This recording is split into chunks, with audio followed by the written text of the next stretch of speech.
Alright, तो ये कहानी 1887 की है, जहाँ पर हम एक डॉक्टर को देखते हैं जो कि ड्रैकुला की हेल्प से एक मरी हुई लाश को जिंदा करता है। यानी कि इसको जिंदा करने में डॉक्टर की साइंस और ड्रैकुला की मैजिकल पावर्स हैं। ये जिंदा होने वाला आदमी बिल्कुल एक मॉन्स्टर है। दूसरी तरफ उस लोकल गांव के लोगों को पता चलता है कि डॉक्टर कुछ ऐसा कर रहा है, इसलिए वो सब लोग उस डॉक्टर और उस मॉन्स्टर को मारने के लिए उस किले की तरफ जा रहे होते हैं। अंदर की तरफ डॉक्टर बहुत खुश होता है कि उसने बहुत अच्छी चीज इन्वेंट की है, लेकिन ड्रैकुला बताता है कि वो उसे अपने मकसद के लिए इस्तेमाल करेगा, यानी कि अपने ऑब्जेक्टिव्स के लिए इस्तेमाल करेगा, जो कि बहुत खतरनाक होने वाले हैं। इस चीज को देखते हुए डॉक्टर ड्रैकुला को रोकने की कोशिश करता है, लेकिन ड्रैकुला रुकने वाला नहीं था और वो उस डॉक्टर को मार देता है। और उसी वक्त वो मॉन्स्टर भी उठ जाता है और अपने बनाने वाले डॉक्टर को उठाकर उस किले से बाहर भागने लगता है। और बाहर भागते भागते वो मॉन्स्टर डॉक्टर को लेकर एक विंडमिल के अंदर चला जाता है। हम यहाँ पे डॉक्टर के असिस्टेंट को भी देखते हैं, जो कि बेसिकली ड्रैकुला से मिला होता है। वो तमाम लोगों को बताता है कि वो मॉन्स्टर डॉक्टर को लेकर उस विंडमिल में गया है, तुम लोग उधर जाओ। और वो सब लोग उस विंडमिल की तरफ बढ़ने लग जाते हैं। ये सब गाँव के लोग उस विंडमिल को आग लगा देते हैं, जिसकी वजह से वो मॉन्स्टर और डॉक्टर वहीं पर मर जाते हैं। और इतनी ही देर में ड्रैकुला अपने उड़ने वाली फॉर्म में आ जाता है, यानी कि ड्रैकुला उड़ भी सकता है। और इसी के साथ इसकी 3 वाइफ होती हैं, वो उसी जगह पर आ जाती हैं जहाँ पर वो मॉन्स्टर मरा होता है। ड्रैकुला बहुत उदास होता है, बहुत नाराज होता है, बहुत सैड होता है, और इसकी वाइफ्स रो रही होती हैं, क्योंकि ड्रैकुला उस मॉन्स्टर को बचा नहीं पाता। और ड्रैकुला उस मॉन्स्टर को क्यों बचाना चाहता था, इस चीज का मकसद कुछ ही देर में हमें क्लियर होने लगेगा। अब कहानी एकदम से 1 साल बाद की दिखाई जाए। यहाँ पर हम अपने मेन कैरेक्टर वैन हेल्सिंग को देखते हैं, जो कि एक मॉन्स्टर स्लेयर है, यानी कि मॉन्स्टर्स को पकड़ता है और उन्हें मारता है। और यहाँ पर वैन हेल्सिंग एक मॉन्स्टर को पकड़ने के लिए आया होता है, लेकिन वो मॉन्स्टर उस पर अटैक करता है और वैन हेल्सिंग भी उससे लड़ता है। खैर, लड़ाई के आखिर में वो मॉन्स्टर बिल्डिंग से गिर के नीचे मारा जाता है, और उसको मारने के बाद ये अपने मुल्क के एक चर्च में वापस आ जाता है। और यहाँ पर ये एक प्रीस्ट से मिलता है, यानी कि पादरी से मिलता है। ये पादरी एक ऐसे ऑब्जेक्टिव पर काम कर रहे होते हैं जिनका मकसद शैतानों को मारना है, और वैन हेल्सिंग इन्हीं के लिए काम कर रहा होता है। ये प्रीस्ट बेसिकली वैन हेल्सिंग को बताते हैं कि ट्रांसिल्वेनिया में मौजूद ड्रैकुला का तुम्हारा मारना नेक्स्ट मिशन है। और ये ड्रैकुला बेसिकली तमाम शैतानों का बादशाह है, उनका राजा है। इसके अलावा प्रीस्ट ये भी बताता है कि एक लड़की एना और उसका भाई ट्रांसिल्वेनिया में ड्रैकुला को मारने की हर वक्त कोशिश करते रहते हैं, लेकिन वो बहुत बहादुर है, बहुत खतरनाक है। इन लोगों की एफर्ट्स काफी नहीं है, तुम्हें जाके उनकी हेल्प करनी पड़ेगी। और इस लड़की एना का खानदान पिछले 400 साल से ड्रैकुला के खिलाफ लड़ रहे हैं, उसको मारने की कोशिश कर रहे हैं, लेकिन अभी तक कामयाब नहीं हुए। और अब इनके खानदान में सिर्फ एना और उसका भाई ही रह गया है। खैर, वैन हेल्सिंग इस ऑब्जेक्टिव को सिलेक्ट कर लेता है और वो इस मिशन के लिए मान जाता है। यहाँ पे वैन हेल्सिंग एक दूसरे जूनियर प्रीस्ट से मिलता है, जो कि उसे डिफरेंट हथियार देता है, डिफरेंट वेपन्स देता है, जिसमें वैन हेल्सिंग को सबसे ज्यादा अच्छी एक क्रॉसबो लगती है, एक तीर कमान की तरह। वैन हेल्सिंग आखिरकार उसे भी मनाकर अपने साथ ले जाने के लिए तैयार कर लेता है। यानी अब सफर में वैन हेल्सिंग और ये जूनियर प्रीस्ट दोनों जाएंगे। दूसरी तरफ एना और उसका भाई, जो कि ड्रैकुला के दुश्मन होते हैं, वो यहाँ पर एक वेयरवुल्फ को पकड़ने के लिए ट्रैप बिछाते हैं, यानी कि एक भेड़िए को पकड़ रहे हैं। लेकिन काफी लड़ाई के बावजूद भी वो उसमें कामयाब नहीं होते। वो काफी कोशिश तो करते हैं, लेकिन जब वो भेड़िया एना को मारने लगता है तो उसका भाई उसे हटा के उस वुल्फ का शिकार करने लगता है, लेकिन वो भेड़िया उसके ऊपर जंप लगाता है और वो भेड़िया और एना का भाई दोनों पानी में जाकर गिर जाते हैं। और यहाँ पर एना बहुत उदास हो जाती है, रोने लगती है, क्योंकि ऐसा दिखाया जाता है जैसे कि उसका भाई मारा गया है। कुछ दिन बाद वैन हेल्सिंग ट्रांसिल्वेनिया में पहुंच जाता है। यहाँ पर गांव वाले इसको पसंद नहीं करते, लेकिन उतनी ही देर में ड्रैकुला की तीनों वाइफ्स इस गांव पर अटैक कर देती, क्योंकि यहाँ पर एना भी मौजूद होती है। और ड्रैकुला की वाइफ्स एना को पकड़कर उसका खून पीना चाहती हैं। ये सब देखते हुए वैन हेल्सिंग भी इन ड्रैकुला वाइफ से लड़ने लगता है। यहाँ पर बेस्ट फाइटिंग सीन्स दिखाए गए हैं। वैन हेल्सिंग के लिए उनको मारना इतना आसान नहीं था, लेकिन आखिरकार वो अपनी क्रॉसबो से एक वाइफ को तीर मार देता है,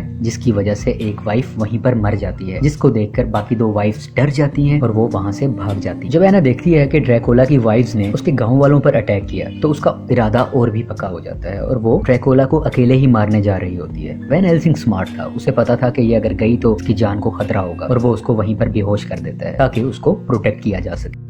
एना जब बेहोशी से जागती है तो वहां पर वो एक भेड़िया को देखती है, जो उस पर अटैक कर देता है। और यहीं पर हमें रिवील होता है कि वो भेड़िया और कोई नहीं, उसी का भाई था। क्योंकि स्टोरी में जब हम थोड़ा सा पीछे जाते हैं तो वो भेड़िया जो उसके भाई पर जिसने अटैक किया था, वो इसको पहाड़ से नीचे गिरते हुए काट लेता है। अब क्योंकि वो एक वेयरवुल्फ था, और वेयरवुल्फ की निशानी ये होती है वो जिसको काटता है वो इंसान भी वेयरवुल्फ बन जाता है, यानी कि आधा इंसान और आधा भेड़िया। अब एना का भाई आधा इंसान और आधा भेड़िया बन चुका है, और वो एना को बताता है कि वो ड्रैकुला की सीक्रेट्स के बारे में जानता है कि वो क्या करने वाला है और सिर्फ उसी के पास मेरा इलाज है, जिसकी वजह से मैं ड्रैकुला के काबू में हूँ। इतनी ही देर में वैन हेल्सिंग वहाँ आ जाता है और उसे मारने की कोशिश करता है, लेकिन एना का भाई दोबारा से भेड़िया बन जाता है और वो वहाँ से भाग जाता है। ये दोनों एना के भाई का पीछा करते हुए एक ऐसी जगह पर पहुंचते हैं जहाँ पर ड्रैकुला का सीक्रेट रिवील हो जाता है। ये देखते हैं कि वहाँ पर बहुत ज्यादा एग्स हैं, जिसकी मदद से ड्रैकुला अपने हजारों लाखों ऑफस्प्रिंग्स पैदा करना चाहता है, यानी कि अपने बच्चे पैदा करना चाहता है ताकि उसकी आर्मी बढ़ सके, उसकी जनरेशन बढ़ सके। और इस मकसद के लिए उसे बहुत ज्यादा हाई एनर्जी चाहिए ताकि वो बच्चे पैदा हो सके। और एना के भाई को ड्रैकुला ने अपने काबू में किया हुआ है ताकि उसकी बॉडी की एनर्जी से वो अपने बच्चों को जिंदा कर सके। और वो कुछ बच्चों को जिंदा भी कर लेता है और ये बच्चे जिंदा होते ही गांव की तरफ जाते हैं ताकि लोगों का खून पी सके। दूसरी तरफ यहाँ पे फर्स्ट टाइम वैन हेल्सिंग और ड्रैकुला का आमना सामना होता है, लेकिन वैन हेल्सिंग मौका देख के एना को लेके वहाँ से भाग जाता है। ड्रैकुला ने बेसिकली एना के भाई को अपने एक्सपेरिमेंट के लिए इस्तेमाल किया होता है, क्योंकि उसके अंदर भेड़िए यानी वेयरवुल्फ की भी ताकत है, लेकिन ये ताकत इतनी काफी नहीं होती कि ड्रैकुला के लाखों बच्चों को वो पैदा कर सके। और ड्रैकुला का एक्सपेरिमेंट फेल हो जाता है, बल्कि जो थोड़े बहुत बच्चे उसके निकले भी हुए थे वो भी वहीं पर मर जाते हैं और एक बार फिर से ड्रैकुला को हार का मुंह देखना पड़ता है। वैन हेल्सिंग और एना भागते हुए एक विंडमिल की तरफ आ जाते हैं। ये वही विंडमिल थी जो शुरू में दिखाई गई थी, जहाँ पर मॉन्स्टर और वो डॉक्टर मरे थे। अब जब ये दोनों अंदर आते हैं तो देखते हैं कि वो मॉन्स्टर अभी भी जिंदा है। वो मॉन्स्टर उन्हें कहता है कि मुझे मार दो, क्योंकि अगर मुझे छोड़ा गया और मैं ड्रैकुला के हाथ लग गया तो वो मेरे जरिए अपने बच्चे जिंदा कर लेगा और सिर्फ एक मैं ही ऐसा सोर्स हूँ जिसकी वजह से वो अपने बच्चों को जिंदा कर सकता है, क्योंकि मेरे अंदर इतनी पावर और एनर्जी है कि ड्रैकुला मेरे अलावा किसी भी और तरीके से अपने बच्चों को जिंदा नहीं कर सकता, तो मुझे मार दो। लेकिन वैन हेल्सिंग उसे नहीं मारता, क्योंकि वो ऑब्जर्व करता है कि ये एक अच्छा मॉन्स्टर है, ये किसी को नुकसान नहीं पहुंचाना चाहता। और ये अभी भी सैड है क्योंकि इसके फादर को यानी कि उस साइंटिस्ट को मार दिया गया था और ये मॉन्स्टर उसे अभी भी मिस करता है। इनकी ये सब बातें वो वेयरवुल्फ भी सुन रहा होता है, यानी कि एना का भाई, क्योंकि वो ड्रैकुला के लिए काम कर रहा है, तो वो ये सारी बातें जाकर ड्रैकुला को बता देता है कि वो मॉन्स्टर अभी भी जिंदा है, तुम उस मॉन्स्टर की हेल्प से अपने बच्चों को जिंदा कर सकते हो, लेकिन मुझे ठीक करने का क्योर तुम्हें देना होगा ताकि मैं फिर से इंसान बन सकूं। दूसरी तरफ एना उस मॉन्स्टर को मारना चाह रही होती है, लेकिन वैन हेल्सिंग उसको रोक देता है। वो कहता है कि मैं इसे अपने मुल्क लेके जाऊंगा जहाँ पर ये सेफ रहेगा और ड्रैकुला इसको अपने एक्सपेरिमेंट के लिए कभी भी इस्तेमाल नहीं कर पाएगा। और ये सब लोग उस मॉन्स्टर को एक कैरेज में बिठाकर चलने लगते हैं। रास्ते में जाते हुए ड्रैकुला की 2 वाइफ्स इन सब पर अटैक कर देते हैं। ये बहुत लड़ते हैं, लेकिन इन्हें पहले से मालूम था कि हम पे रास्ते पर अटैक हो सकता है, इसलिए इन्होंने एक ट्रैप भी बिछाया होता है और इसी ट्रैप में आकर ड्रैकुला की एक दूसरी वाइफ भी मारी जाती है। और इसी वक्त एना का भाई यानी वो वेयरवुल्फ भी इन पर अटैक कर देता है। वैन हेल्सिंग लड़ाई के बाद उसको मार तो देता है, लेकिन मरते मरते वो भेड़िया वैन हेल्सिंग को भी काट देता है, यानी कि बहुत जल्द वैन हेल्सिंग भी अब एक भेड़िया बन जाएगा।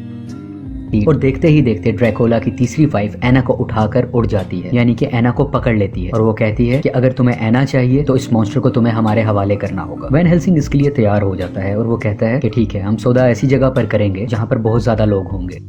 अब ये एक फेस्टिवल में पहुंच जाते हैं जहाँ पर इनकी डील होनी थी, और यहाँ आने से पहले वैन हेल्सिंग उस मॉन्स्टर को कहीं छुपा कर आता है ताकि वो सेफ रहे। इस फेस्टिवल के अंदर वैन हेल्सिंग काफी मुश्किल के बाद एना को यहाँ से बचाकर भगा के ले जाने ही वाला होता है कि ड्रैकुला का असिस्टेंट मॉन्स्टर को पकड़कर उधर ले आता है। हालांकि वैन हेल्सिंग ने तो उसको छुपा दिया था, लेकिन किसी तरह वो लोग उसको ढूंढ लेते हैं और वो उसको पकड़ कर ले आते हैं। उस मॉन्स्टर को बोट पर बिठाकर लेके जा रहे होते हैं। वैन हेल्सिंग उनका पीछा करता है, लेकिन वो नाकामयाब रहता है, यानी कि उसको सक्सेस नहीं मिलती। और यहाँ पर वैन हेल्सिंग पर भेड़िया हावी होने लगता है, उसके आसार नजर आने लगते हैं, उसके सिम्टम्स नजर आने लगते हैं, लेकिन वो अभी मुकम्मल तौर पे भेड़िया नहीं बना होता, क्योंकि वेयरवुल्फ बनने के लिए यानी भेड़िया बनने के लिए चांद का होना जरूरी है, चांदनी रात का, और अभी चांद उतना नहीं निकला होता, लेकिन 2 ही दिन में फुल मून है यानी कि 14वीं का चांद, और वो मुकम्मल तौर पर भेड़िया उस दिन बन जाएगा। इसके बाद ये सब लोग एना के महल में आ जाते हैं, जहाँ पर वो एक दीवार को देखते हैं। एना इन सबको बताती है कि हमारे एंसेस्टर्स इस दीवार को बार बार देखा करते थे, शायद ड्रैकुला तक पहुंचने का ये कोई सीक्रेट या खुफिया रास्ता है। वैन हेल्सिंग उस दीवार को देख रहा होता है और नीचे देखता है कि एक उसका कवर फटा हुआ है। उसको देखकर उसे ख्याल आता है कि जब मैं अपने मुल्क से निकल रहा था तब सीनियर प्रीस्ट ने उसे एक कागज का टुकड़ा दिया था। वो उस कागज के टुकड़े को उस दरवाजे पर लगाता है तो वो दरवाजा खुल जाता है और वो सीधा ड्रैकुला के महल में एंटर हो जाते हैं। यहाँ पर वो ड्रैकुला के असिस्टेंट को पकड़ लेते हैं और मॉन्स्टर को बचाने की कोशिश करते हैं, लेकिन वो नाकाम रहते हैं। मॉन्स्टर यहाँ पर जाते जाते बताता है कि वैन हेल्सिंग, तुम्हारे भेड़िए बनने का इलाज सिर्फ ड्रैकुला के पास है। उसके पास एक ऐसा वैनम है जो तुमने हासिल कर लिया और खुद को लगा लिया तो तुम इंसान बन जाओगे और तुम कभी भेड़िया नहीं बनोगे। और वो वैनम यानी कि वो इलाज ड्रैकुला ने इसलिए अपने पास रखा हुआ है क्योंकि उसको सिर्फ एक भेड़िया ही मार सकता है, इसीलिए ड्रैकुला ने वो इलाज संभाल कर रखा हुआ है ताकि कोई भेड़िया उस पर अटैक करने आए तो वो उसको इंजेक्शन लगाकर दोबारा से इंसान बना दे। इसलिए सेफ साइड के लिए ड्रैकुला ने वो इलाज अपने पास रखा हुआ है। इसके बाद वैन हेल्सिंग जाता है मॉन्स्टर को ढूंढने के लिए, जबकि एना और वो जूनियर प्रीस्ट उस इंजेक्शन को ढूंढने जाते हैं जिसमें वैन हेल्सिंग का इलाज है। उन्हें वो इंजेक्शन तो मिल जाता है, लेकिन ड्रैकुला का असिस्टेंट उन्हें वहाँ पर बंद करके भाग जाता है। यहाँ पर ड्रैकुला ड्रैकोला की तीसरी वाइफ भी आ जाती है जो इन पर अटैक करती है, लेकिन एना और वो जूनियर प्रीस्ट इसका मुकाबला करते हुए वहाँ से भाग जाते हैं। लेकिन ड्रैकोला की वाइफ इतनी आसानी से इनका पीछा नहीं छोड़ती और इन सब के दरमियान लड़ाई जारी रहती है। जबकि दूसरी तरफ मॉन्स्टर पर एक्सपेरिमेंट हो रहा होता है ताकि ड्रैकोला के बच्चों को जगाया जा सके, दोबारा से जिंदा किया जा सके। यहाँ पर वैन हेल्सिंग मॉन्स्टर को छुड़ाने ही वाला होता है कि ड्रैकोला की नजर उस पर पड़ जाती है और वो वैन हेल्सिंग को नीचे गिरा देता है। दूसरी तरफ वो मॉन्स्टर एक बिजली के झटके से आजाद हो जाता है और वो नीचे गिरने लगता है और वो सीधा जाकर ड्रैकोला की वाइफ के ऊपर जाकर गिरता है, जो कि एना को तकरीबन मारने ही वाली थी, लेकिन मॉन्स्टर के इसके ऊपर गिरने से इसकी तीसरी वाइफ भी मारी जाती है। आज पूरा चांद की रात है और वैन हेल्सिंग एक इंसान से एक वेयरवुल्फ बन जाता है, यानी कि भेड़िया बन जाता है, जो दिखने में काफी डरावना और बहुत ताकतवर है। वैन हेल्सिंग भेड़िया की शक्ल में ड्रैकोला से लड़ने लगता है और ड्रैकोला भी अब अपने वैम्पायर की मुकम्मल ताकत में है। ये दोनों आपस में काफी देर लड़ते हैं, कभी तो ड्रैकोला वैन हेल्सिंग को मार रहा होता है तो कभी वैन हेल्सिंग ड्रैकोला को, लेकिन आखिरकार वैन हेल्सिंग उसकी गर्दन पर काट देता है, जिसकी वजह से ड्रैकोला वहीं पर मारा जाता है। और उसके मरते ही ड्रैकोला के जितने बच्चे थे जिनको वो जिंदा करना चाहता था वो सारे भी मर जाते हैं। एना देखती है कि वैन हेल्सिंग भेड़िया बन चुका है, क्योंकि एना के पास वो इंजेक्शन था जिससे वो उसे ठीक कर सकती थी, तो वो उसे लगाने की कोशिश करती है। लेकिन वैन हेल्सिंग समझता है कि ये उसके लिए कोई खतरा है और गलती से ये भेड़िया एना पर हमला कर देता है और एना वहीं पर मर जाती है, यानी कि वैन हेल्सिंग ने ही एना को मार दिया है। लेकिन मरते मरते एना ने वैन हेल्सिंग को वो इंजेक्शन लगा दिया होता है, जिसकी वजह से थोड़ी ही देर में वैन हेल्सिंग दोबारा से इंसान बनता है और अपनी गलती पे बहुत पछताता है। एना को पकड़ के बहुत रोता है कि उसने ये क्या कर दिया। ये एक सैड मोमेंट है। इसके बाद ये सब समंदर के किनारे जाते हैं और एना की डेड बॉडी को आग लगा देते हैं और उसी की थोड़ी देर बाद वैन हेल्सिंग आसमान की तरफ देखता है, जहाँ पे बादलों में उसे एना दिखाई देती है, जो कि मुस्कुरा रही होती है, बहुत खुश लग रही होती है। और वैन हेल्सिंग भी उसको देखकर मुस्कुराता है, जैसे कि एना को सब कुछ मिल गया हो, जैसे वो अपने पेरेंट्स के साथ जाकर मिल गई हो। और यहीं पे वैन हेल्सिंग की स्माइल के साथ ये मूवी भी एंड हो जाती है। Thank you for watching.